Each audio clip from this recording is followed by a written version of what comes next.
ದೇವರ ನಾಮಕ್ಕೆ ಸ್ತೋತ್ರವಾಗಲಿ. ಇಂದಿನ ನಿರೀಕ್ಷೆ ವಾಕ್ಯಕ್ಕೆ ನಿಮ್ಮೆಲ್ಲರನ್ನೂ ಸ್ವಾಗತಿಸಿಕೊಳ್ಳುತ್ತಾ ಇದ್ದೇನೆ. ಇಂದಿನ ವಾಕ್ಯವನ್ನು ನಾವು ಓದಿಕೊಳ್ಳೋಣ. ಕೀರ್ತನೆ 105:45 ವಾಕ್ಯ. Psalms chapter 105 verse 45. ಅವರು ತನ್ನ ವಿಧಿಗಳನ್ನು ಕೈಕೊಂಡು ತನ್ನ ಧರ್ಮಶಾಸ್ತ್ರವನ್ನು ಅನುಸರಿಸಬೇಕೆಂಬುದೇ ಆತನ ಉದ್ದೇಶ. ಯೆಹೋವನಿಗೆ ಸ್ತೋತ್ರ. ಇಲ್ಲಿ ದೇವರು ಹೇಳುವಂತಹ ಕಡ್ಡೆಯ ಮಾತು, ಈ ಅಧ್ಯಾಯದಲ್ಲಿ ಎಷ್ಟೋ ಕಾರ್ಯಗಳನ್ನು ದೇವರು ಹೇಳಲು ಶುರು ಮಾಡುತ್ತಾ ಇದ್ದಾರೆ.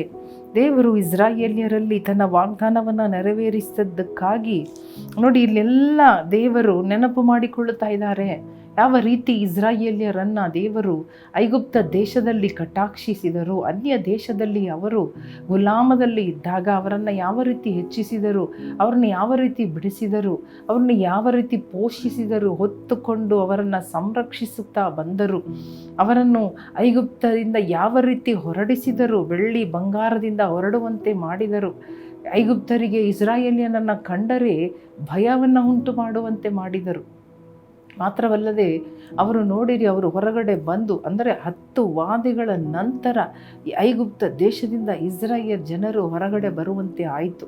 ಅದಾದ ಮೇಲೆ ಕೂಡ ದೇವರು ಅವರನ್ನು ಅಡವಿಯಲ್ಲಿ, ಅರಣ್ಯದ ಪ್ರದೇಶದಲ್ಲಿ ನೀರನ್ನು ಕೊಟ್ಟು, ಅಂದರೆ ಬಂಡೆ ಒಳಗಿಂದ ನೀರನ್ನು ಕೊಟ್ಟು, ಆಕಾಶದಿಂದ ಮನ್ನಾ ಎಂಬ ಆಹಾರ, ಪರಲೋಕದ ರೊಟ್ಟಿಯನ್ನು ಕೊಟ್ಟು ಅವರನ್ನು ಪೋಷಿಸಿ, ಅವರನ್ನು ಹೊತ್ತುಕೊಂಡು ಅವರನ್ನು ಸಂತೋಷದಿಂದ ಹೊರಗಡೆ ಬರುವಂತೆ ಮಾಡಿ 40 ವರ್ಷ ಅವರನ್ನು ಕಾದು ಕಾಪಾಡಿ ಅವರನ್ನು ಕಾನಾನ್ ದೇಶಕ್ಕೆ ಹೋಗುವಂತೆ ಮಾಡಿದರು.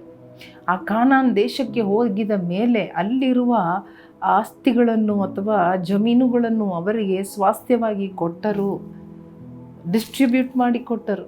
ಅನ್ಯರ ಆಶೀರ್ವಾದವನ್ನು ಇವರು ತಿನ್ನುವಂತೆ ಮಾಡಿದರು. ಅವರು ತೋಡಿದ ಬಾವಿಗಳು, ಅವರು ನೆಟ್ಟ ದ್ರಾಕ್ಷಾ ಲತೆಗಳು, ಅವರು ಕಟ್ಟಿದ ಮನೆಗಳಲ್ಲಿ ಇವರು ವಾಸ ಮಾಡುವಂತೆ ಇಷ್ಟೆಲ್ಲ ಅದ್ಭುತ ಕಾರ್ಯಗಳನ್ನು ಮಾಡಿದರು.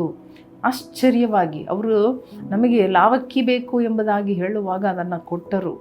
ಏನು ಬೇಕೋ ಎಲ್ಲವನ್ನು ಒದಗಿಸಿ ಕೊಟ್ಟ ಮೇಲೆ ಯಾಕೆ ಎಂಬುದಾಗಿ ನೋಡುವಾಗ ನೋಡಿರಿ, ಆ ವಾಕ್ಯ ಹೇಳುತ್ತಾ ಇದೆ, ಅವರು ತನ್ನ ವಿಧಿಗಳನ್ನು ಕೈಕೊಂಡು ತನ್ನ ಧರ್ಮಶಾಸ್ತ್ರವನ್ನು ಅನುಸರಿಸಬೇಕೆಂಬುದೇ ಆತನ ಉದ್ದೇಶ.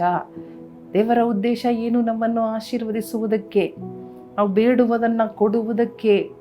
ದೇವರು ನಾನು ಬೇಡಿಕೊಂಡಾಗ ನನಗೆ ಕೊಟ್ಟನು ಎಂಬುದಾಗಿ ಸಾಕ್ಷಿ ಹೇಳುವುದು ಮಾತ್ರವಲ್ಲದೆ, ಆತನ ವಿಧಾನಗಳನ್ನು, ಧರ್ಮಶಾಸ್ತ್ರಗಳನ್ನು, ಆತನ ವಾಕ್ಯವನ್ನು ಕೈಗೊಂಡು ನಡೆಯಬೇಕೆಂಬುದಾಗಿಯೇ ಆತನು ನಮ್ಮ ಪ್ರಾರ್ಥನೆಗಳಿಗೆ ಉತ್ತರ ಕೊಡುವ ದೇವರಾಗಿದ್ದಾರೆ. ಆದ ಕಾರಣ ಮನಸ್ಸಿನಲ್ಲಿ ಇಟ್ಟುಕೊಳ್ಳೋಣ. And we ask, we are granted everything.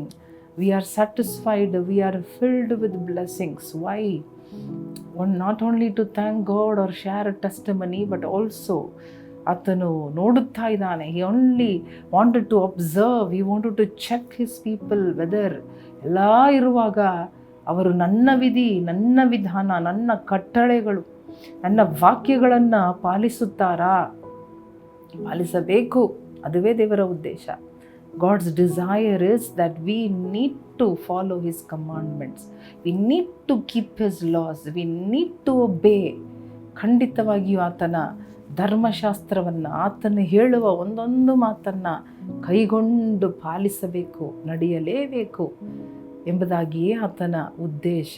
Hallelujah. ದೇವರ ಉದ್ದೇಶವನ್ನು ತಿಳಿದುಕೊಳ್ಳುವಾಗ ನಮ್ಮ ಜೀವನ ಸುಲಭವಾಗುತ್ತದೆ. ನಮ್ಮ ಆತ್ಮಿಕ ಜೀವನ, ಲೌಕಿಕ ಜೀವನ ಎರಡೂ ನಮಗೆ ಸುಲಭವಾಗಿ ನಡೆಸುವುದಕ್ಕೆ ಸಾಧ್ಯವಾಗುತ್ತದೆ. ಅಲ್ಲದಿದ್ದರೆ ನಾವು ಸಿಲುಕಿಕೊಳ್ಳುತ್ತೇವೆ. ದೇವರ ವಾಕ್ಯದಲ್ಲಿ ನಾವು ಪ್ರಕಾರ ನಡೆಯುವಾಗ ಖಂಡಿತ ದೇವರ ವಾಕ್ಯದಲ್ಲಿ ಇದ್ದ ಹಾಗೆ ದೇವರು ನಮ್ಮನ್ನು ಬಿಡಿಸುತ್ತಾರೆ. ಆದರೆ ದೇವರ ವಾಕ್ಯಕ್ಕೆ ವಿರುದ್ಧವಾಗಿ ನಾವು ಹೋಗುವಾಗ He cannot come against the word of God. ಆದ್ದರಿಂದ ತನ್ನೆಲ್ಲದಕ್ಕೂ ಮೇಲೆ ತನ್ನ ವಾಕ್ಯವನ್ನೇ ಮಹಿಮೆ ಪಡಿಸುವ ದೇವರು, ಘನಪಡಿಸುವ ದೇವರು. He will honor His word.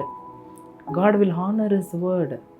So ನಾವು ಕೂಡ ಮನಸ್ಸಲ್ಲಿಟ್ಟುಕೊಳ್ಳೋಣ, ಅವರ ವಾಕ್ಯವನ್ನು, ವಿಧಿಯನ್ನು, ವಿಧಾನವನ್ನು ನಾವು ತಿಳಿದುಕೊಳ್ಳೋಣ. ಫಸ್ಟ್ ಅದನ್ನು ಓದೋಣ, ಅದನ್ನು ತಿಳಿದುಕೊಂಡು ಜೀವನದಲ್ಲಿ ಅಳವಡಿಸಿಕೊಂಡು ಅದನ್ನು ಕೈಗೊಳ್ಳೋಣ. ದೇವರು ಎಷ್ಟೆಲ್ಲ ಅದ್ಭುತಗಳನ್ನು ಮಾಡಿದ್ದಾರೆ, ಇನ್ನೂ ಮಾಡುತ್ತಾರೆ. ಅದರಲ್ಲಿ ಯಾವ ಸಂದೇಹ ಇಲ್ಲ. There is no doubt that God will do miraculous things to heal you, to bring you out of your trouble, to bless you, to give you abundant grace, to give you everything that you require, that you need, that you ask, that you believe. But let's remember, ನಾವು ಜ್ಞಾಪಕದಲ್ಲಿಟ್ಟುಕೊಳ್ಳೋಣ, ಅವರ ವಾಕ್ಯವನ್ನೇ ಅನುಸರಿಸುತ್ತೇನೆ ದೇವರೇ, ನಾನು ಓರೆ ಆಗುವುದಿಲ್ಲ ಏಸಪ್ಪ, ನಿನ್ನ ವಾಕ್ಯದ ಪ್ರಕಾರ ನಾನು ಮಾಡುತ್ತೇನೆ, ವಾಕ್ಯದಲ್ಲೇ ನಡೆಯುತ್ತೇನೆ, ವಾಕ್ಯದಲ್ಲೇ ಮಗ್ನನಾಗಿರುತ್ತೇನೆ ಎಂಬುದಾಗಿ ಒಪ್ಪಿಸಿಕೊಟ್ಟು ಪ್ರಾರ್ಥನೆ ಮಾಡುತ್ತೇವೆ ಸ್ವಾಮಿ. ಯೇಸು ಕ್ರಿಸ್ತನ ನಾಮದಲ್ಲಿ ಬೇಡಿಕೊಳ್ಳುತ್ತೇವೆ ನಮ್ಮ ತಂದೆಯೇ, ಆಮೇನ್, ಆಮೇನ್. ಪ್ರಿಯ ಸಹೋದರ ಸಹೋದರಿಯರೇ, ಇದನ್ನು ತಿಳಿದುಕೊಂಡ ಕಾರಣ ಆತನು ಎಷ್ಟೇ ದೊಡ್ಡ ಗಂಡಾಂತರದಲ್ಲಿ ಬಿದ್ದರೂ ಕೂಡ ದೇವರು ಅವನನ್ನು ಎಬ್ಬಿಸಿ, ಅವನನ್ನು ತಪ್ಪಿಸಿ, ಅವನನ್ನು ಆಶೀರ್ವದಿಸಿದರು, ಉದಾಹರಣೆಯಾಗಿ ಮಾಡಿದರು. ಅದೇ ರೀತಿಯಾಗಿ ಇದನ್ನು ನಾವು ತಿಳ್ಕೊಳ್ಳುವಾಗ ನಾವು ಕೂಡ ಹಲ್ಲೆಲೂಯ ದೇವರಿಗೆ ಮೆಚ್ಚುಗೆಯಾದ ಜೀವನ, ಜಯದ ಜೀವನ ಮಾಡಲು ಸಾಧ್ಯ. ದೇವರು ನಿಮ್ಮನ್ನು ಆಶೀರ್ವದಿಸಲಿ. ಆಮೇನ್.